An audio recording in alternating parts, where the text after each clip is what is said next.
अहमद रजा को पसंद नहीं है। नारे तकबीर, नारे रिसालत, मसलके आला हजरत इमाम अहमद रजा कॉन्फ्रेंस, हजरत अल्लामा मुफ्ती सुल्तान साहब क़िबला सीवानी।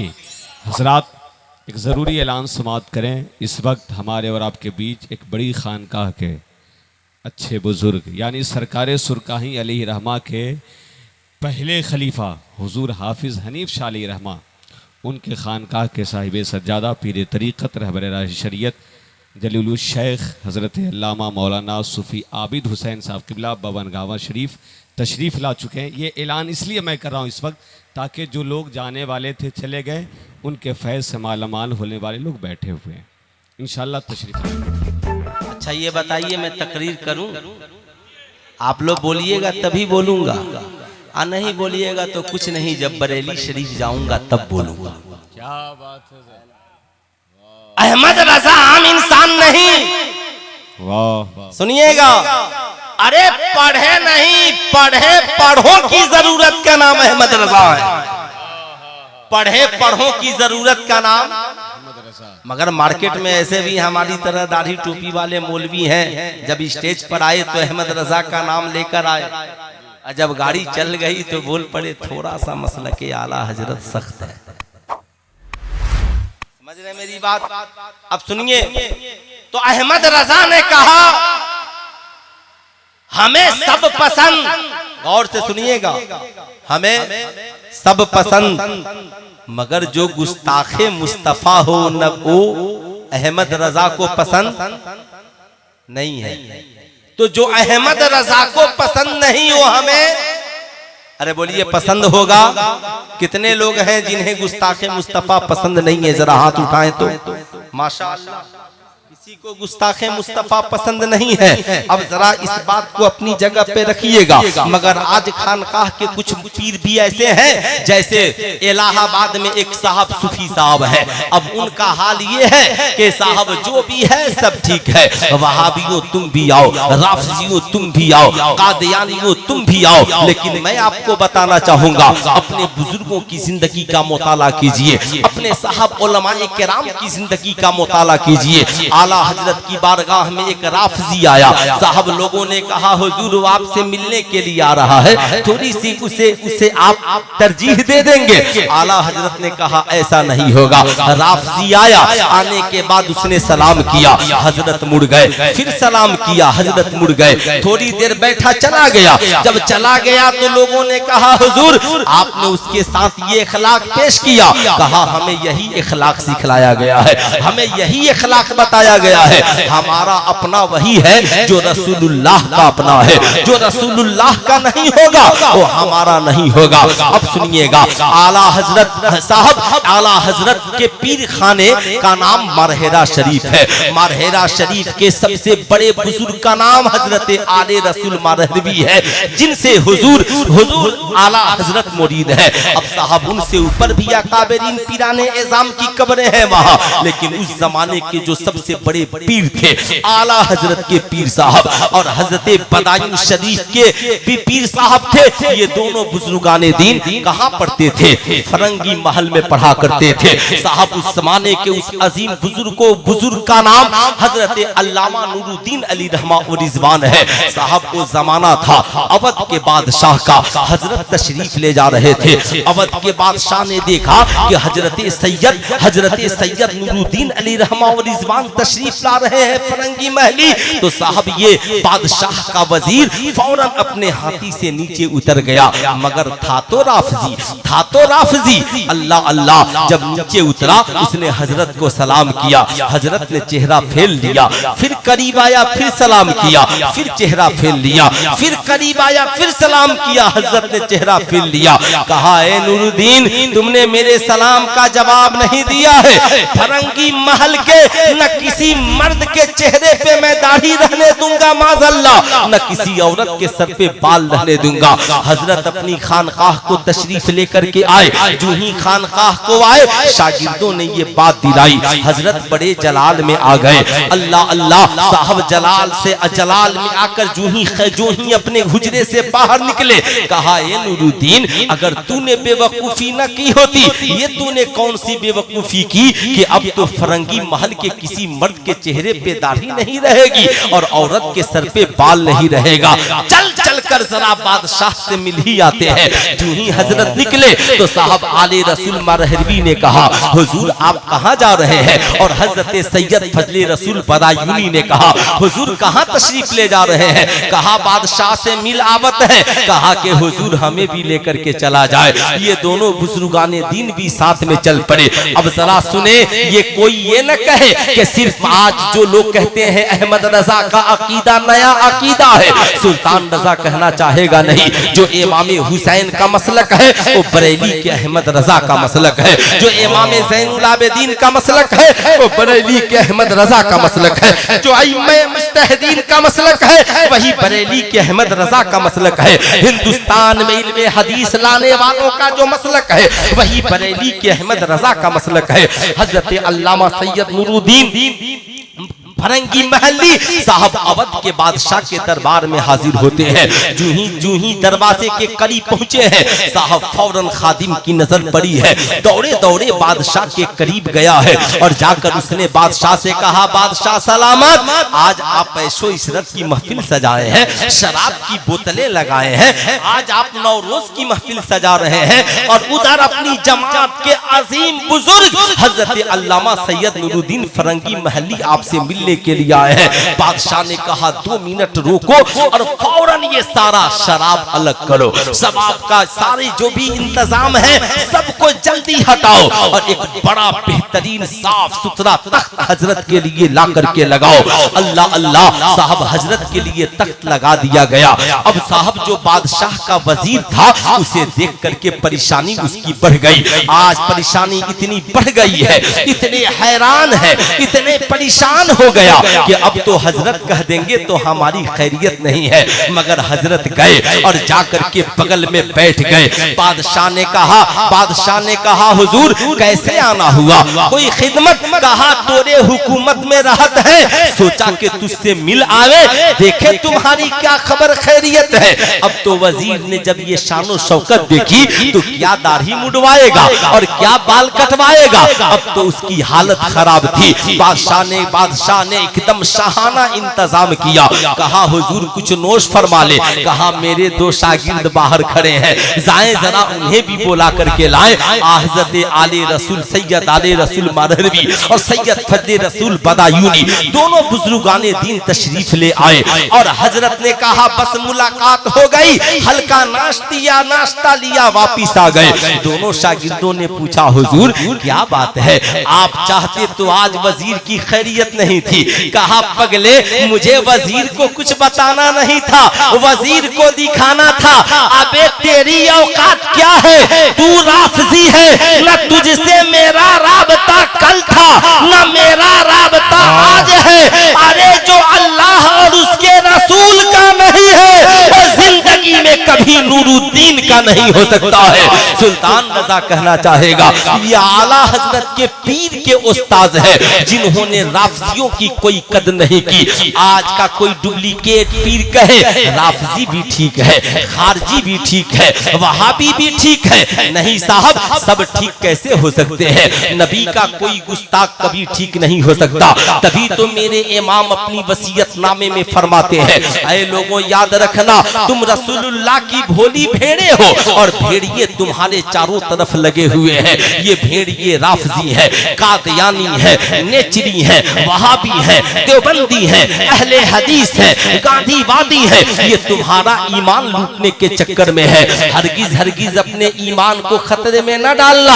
अपने ईमान की हिफाजत करना। सुनो, याद रखना तुम्हारा कोई कितना ही बड़ा करीबी क्यों नहीं हो, रिश्तेदार हो, करीबी हो, अगर देख देखना कि वो रसूलुल्लाह का गुस्ताख है तो जिंदगी में उससे कोई रिश्ता न रखना।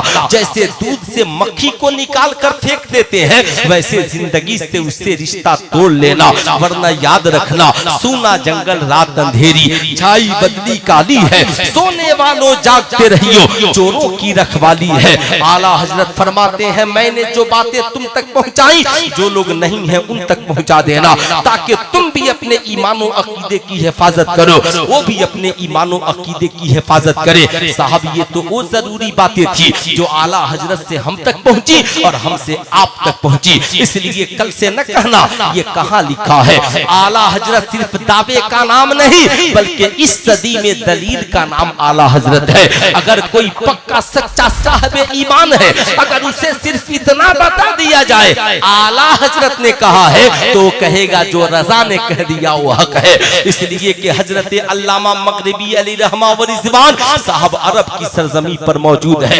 मदीनतुल मुनव्वरा में है। उनसे लोगों ने पूछा हुजूर ये बताया जाए आपके नजदीक ईमान की पैमाइश क्या है। कहा हिंदुस्तान से जब कोई आता तो हम उससे सिर्फ इतना पूछते कि अहमद रजा को तुम जानते हो, अगर वो मुस्कुरा देता तो हम समझ जाते कि ये खुश अकीदा है, अगर चेहरा बिगड़ जाता तो हम समझ लेते कि ये बद अकीदा है। ये पैमाइश आज भी पूरी दुनिया के लिए है। अगर अहमद रजा का नाम सुनकर जिसका चेहरा खिल जाए समझ लेना ये आशिके मुस्तफा है, समझ लेना ये खुश अकीदा है। और अहमद रजा का नाम सुनकर चेहरा बिगड़ जाए समझ लेना कि दाल में नमक है, नमक में काला है। अब इसके बारे में जरा होशियार रहना, ऐसा ना हो कि सूना जंगल रात अंधेरी, छाई बदली काली है, सोने वालों जागते रहियो, चोरों की रखवाली है। अल्लाह अल्लाह आला हजरत ने हमारे ईमानो अकीदे की हिफाजत की। हमें बताया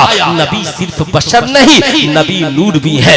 नब अल्लाह को इल्मे गैब जाती है और नबी को इल्मे गैब अताई है। अल्लाह के आला हजरत ने बताया ऐ लोगों ये अंबिया औलिया ऐसा नहीं है कि इन्हें कोई ताकत नहीं है, बल्कि अल्लाह कुरान में फरमाता है रसूलों के मुताल्लिक कि मा अताकुमुर रसूल फखुजू व मा नहाकुम अन्हु फंतहू, हुजूर जो दे उसे ले लो और हुजूर जिससे रोके उससे रुक जाओ। इसलिए मेरे दोस्त याद रखिएगा पूरी जिंदगी में आप पूरी जिंदगी इन बातों को याद रखिएगा कि साहब सबसे बड़ी दौलत का नाम ईमान है। तभी तो मेरे इमाम ने कहा अल्लाह की सरताब कदम शान है ये, इंसान नहीं इंसान वो इंसान है ये। कुरान तो ईमान बताता है इन्हें, ईमान ये कहता है मेरी जान है ये। नमाजी बनो तो आला हजरत की तरह, आशिक बनो तो आला हजरत की तरह। सुनो आला हजरत की नमाज का हाल ये था कि एक वक्त की नमाज बगैर जमात के नहीं पढ़ते थे, चाहे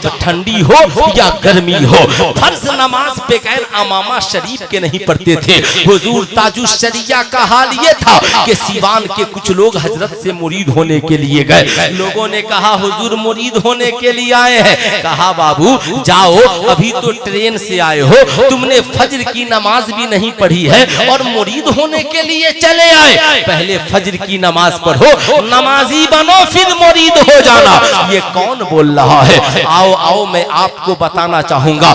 ये आला हजरत है, नमाज की तलकीन करते हैं, कहते हैं लोगों नमाज छोड़कर तुम रसूलुल्लाह को कैसे राजी करोगे, नमाज और इबादत जैसी अजीम नेमत के बगैर तुम खुदा को कैसे राजी करोगे। साहब यही आला हजरत है, सजदा कर रहे हैं साहब रब की रजा के लिए, कयाम कर रहे हैं रब की रजा के लिए। साहब आला हजरत तो आला हजरत है, आला हजरत की सोहबत में रहने वाला एक तालिबे इल्म भी अपने वक्त के आलिमों को जवाब देने के लिए बढ़ जाता है। एक साहब आला हजरत अजीमुल बरकत से मिलने के लिए आए। साहब नमाज का वक्त हो गया, आला हजरत मस्जिद में नमाज पढ़ने के लिए आ गए थे। वो साहब भी मस्जिद में नमाज पढ़ने के लिए आए, देखा एक बच्चा मौजूद है। कहा बाबू जरा एक लोटा पानी दे दो। बच्चे ने कहा हजरत आप मौलाना हैं और आपको इतना भी मसला नहीं मालूम कि मैं नाबालिग हूँ और नाबालिग बच्चे से पानी मांग करके वजू नहीं किया जाता है। उन्होंने कहा ए अहमद रजा